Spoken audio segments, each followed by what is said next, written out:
Hello everyone, my name is Ankit Verma and today we are learning the grammar in Theory of Computation.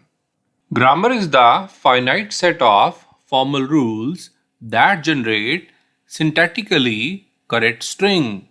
The meaning is that they are the finite set, means they are limited set which contains some rules by which we can generate the string, and these strings are syntactically correct. The grammar is denoted by G, and by the grammar we can generate string. Grammar is the combination of four things, which is V, T, P and S. So in the set of grammar we are having first thing, which is V. V stands for variable. Variable are the non-terminal symbols. The variables are denoted in capital letters. To understand the variable, we are taking the example of a grammar, and here we are going to mark V. V signify the variable, and here we are going to provide it set. Set means whatever the variables are, they will be coming inside this set.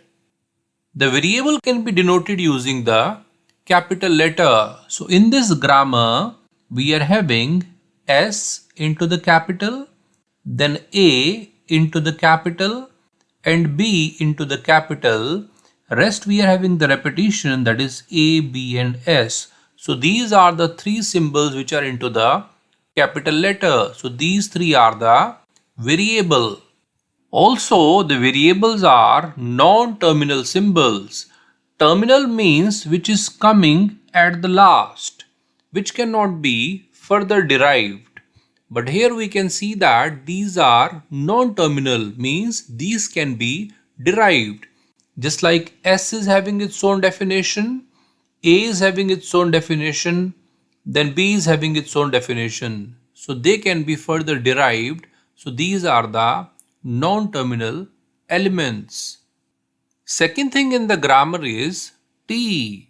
T signify terminal. The terminal contain terminal symbols and they are denoted in small letter. So here in the grammar we are going to find out the terminal. So here we are marking T, which signify the terminal, equal to, we are creating the set which will contain the terminals from this grammar. We can see that they are denoted into the small case letter. So here small a, comma, small b, these are the terminals. Also these are the terminal symbol, that means they cannot be further derived and they are coming at the last. Next thing in the grammar is P, which signify production rule. Production rules are used to replace non-terminal symbols. To understand the production rule, we are taking the example of this grammar. In this grammar, we are having different statements, and all these are the production rules. So here we are marking the P, which signify the production rule, that is equal to, so here we are getting the set of all the production.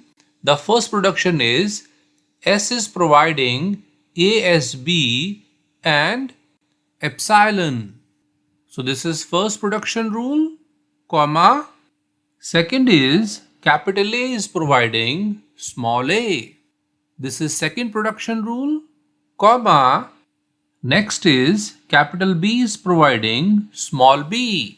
So there are three production rules which are available in this grammar, and they are used to replace the non-terminal symbols.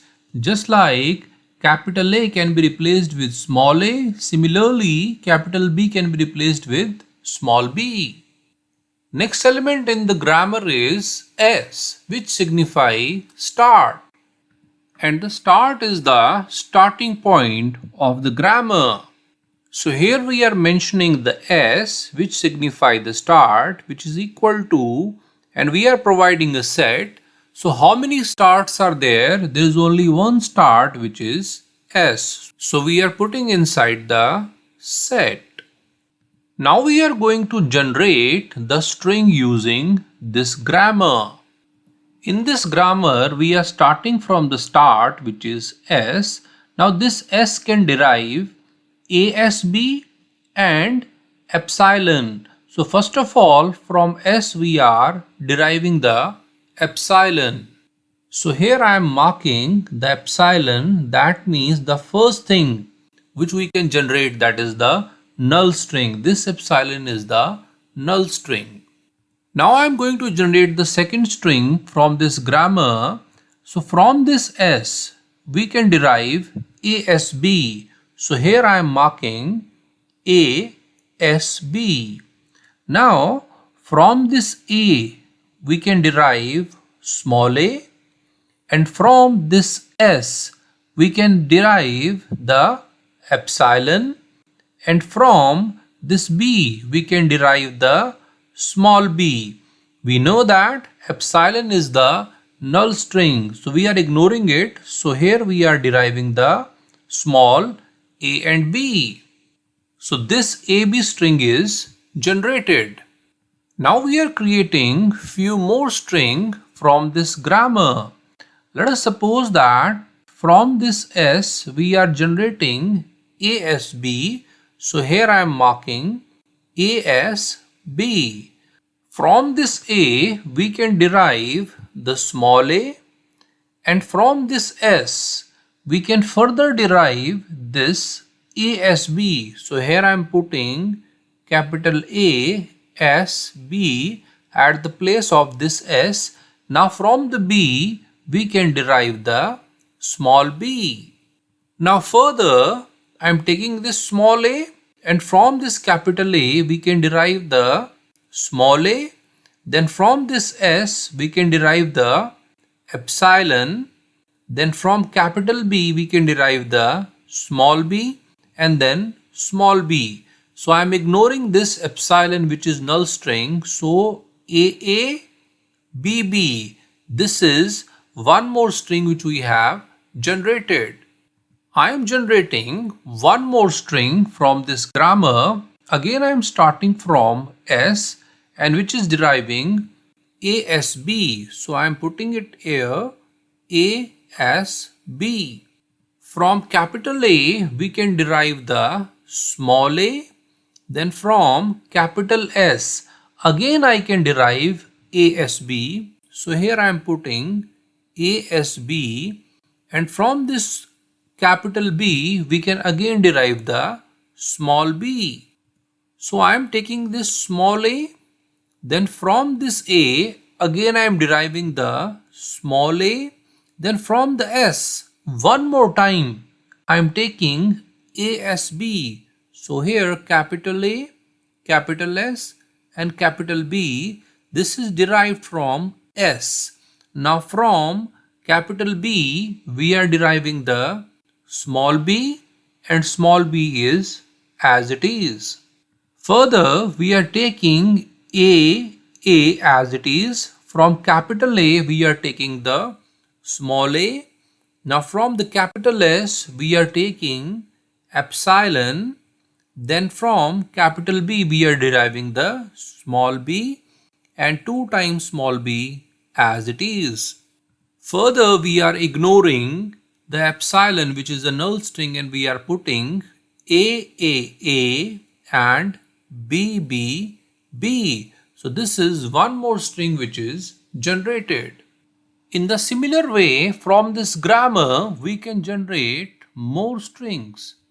So from this grammar we have created the first thing, which is epsilon, which is a null string, comma, we have created the AB, comma, then we have created AABB, which is also called A square B square. So here I am mentioning A square B square, comma, then we have created 3 times A 3 times B, which can also be written as A cube B cube. And we can keep on generating the more languages, which can go up to the AN BN. Here the value of n will be greater than equal to 0. When the value of n is 0, at that time both things are 0, so we can generate the epsilon. And the value of n is 1, then both a and b is taken. The value is 2, a square b square. Value is 3, then a cube b cube, and so on. So by using this grammar, we can create the language which is a raised to power n, b raised to power n, and where n is greater than equal to 0. So that's all for the grammar. Thank you.